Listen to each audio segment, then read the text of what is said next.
شروع اللہ کے نام سے جو بڑا مہربان اور نہایت رحم کرنے والا ہے۔ میری آپ لوگوں سے گزارش ہے کہ میرے چینل کو سبسکرائب کر دیں۔ ہندوستان کی ریاست کاندھلا میں ایک مرتبہ زمین کے ایک پلاٹ پر جھگڑا چل رہا تھا۔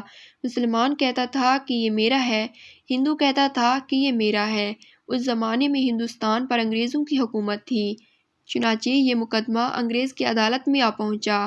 جب مقدمہ آگے بڑھا تو مسلمان نے اعلان کر دیا کہ یہ پلاٹ مجھے ملا تو میں مسجد بناؤں گا۔ ہندو نے جب یہ سنا تو اس نے ضد میں آ کر کہہ دیا کہ یہ پلاٹ اگر مجھے ملا تو میں اس پر مندر بناؤں گا۔ اب تک بات دو انسانوں کی انفرادی تھی، لیکن اس کے بعد یہ تنازع اجتماعی رنگ پکڑتا گیا، حتیٰ کہ ادھر مسلمان جمع ہو گئے اور ادھر ہندو اکٹھے ہو گئے اور مقدمے میں جوش آ گیا۔ اب سارے شہر میں قتل و غارت ہو سکتی تھی۔ انگریز جج بھی پریشان تھا کہ اس میں کوئی صلح صفائی کا پہلو نکالے۔ چنانچہ جج نے مقدمہ سننے کی بجائے ایک تجویز پیش کی کہ کوئی ایسی صورت بتاؤ کہ آپ لوگ آپس میں بات چیت کے ذریعے مسئلے کا حل نکال لیں۔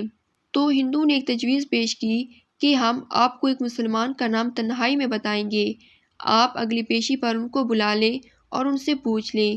اگر وہ کہیں کہ یہ مسلمان کی زمین ہے تو اس مسلمان کو دے دو، اگر وہ نہیں کہے مسلمان کی زمین نہیں ہندو کی ہے تو ہمیں دے دیجیے گا۔ جب جج نے دونوں پارٹیوں سے پوچھا تو دونوں اس پر راضی ہو گئے۔ مسلمانوں نے سوچا کہ مسلمان ہوگا، جو بھی ہوا تو وہ مسجد بنانے کے لیے بات کرے گا۔ چنانچہ جج نے پیشی کی نئی تاریخ مقرر کر دی اور اس مسلمان گواہ کو لانے کا حکم دے دیا۔ اب جب مسلمان باہر نکلے تو بڑے خوش تھے۔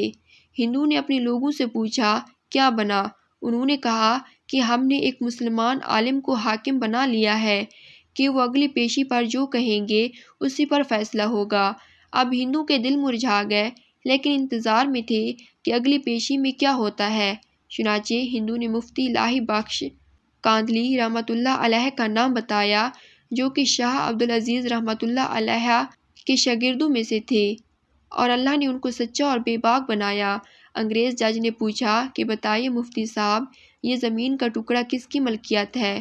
ان کو چونکہ حقیقت حال کا پتہ تھا، انہوں نے جواب دیا کہ یہ ہندو کا ہے۔ اب جب انہوں نے کہا کہ یہ ہندو کا ہے تو انگریز جج نے اگلی بات پوچھی کہ کیا اب ہندو لوگ اس کے اوپر مندر بنا سکتے ہیں؟ مفتی صاحب نے فرمایا جب ملکیت ہی ان کی ہے تو جو چاہیے کریں، چاہے گھر بنائیں یا مندر بنائیں، یہ زمین ہندو کی ہے۔ مگر انگریز جج نے فیصلے میں ایک عجیب بات لکھی۔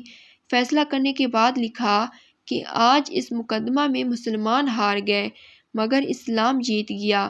جب انگریز جج نے یہ بات کہی تو اس وقت ہندو نے کہا کہ آپ نے فیصلہ دے دیا ہے، اب ہمارا فیصلہ بھی سن لیں۔ ہم اسی وقت کلمہ پڑھ کر مسلمان ہو جاتے ہیں اور آج یہ اعلان کرتے ہیں اب ہم اپنے ہاتھوں سے یہاں مسجد بنائیں گے۔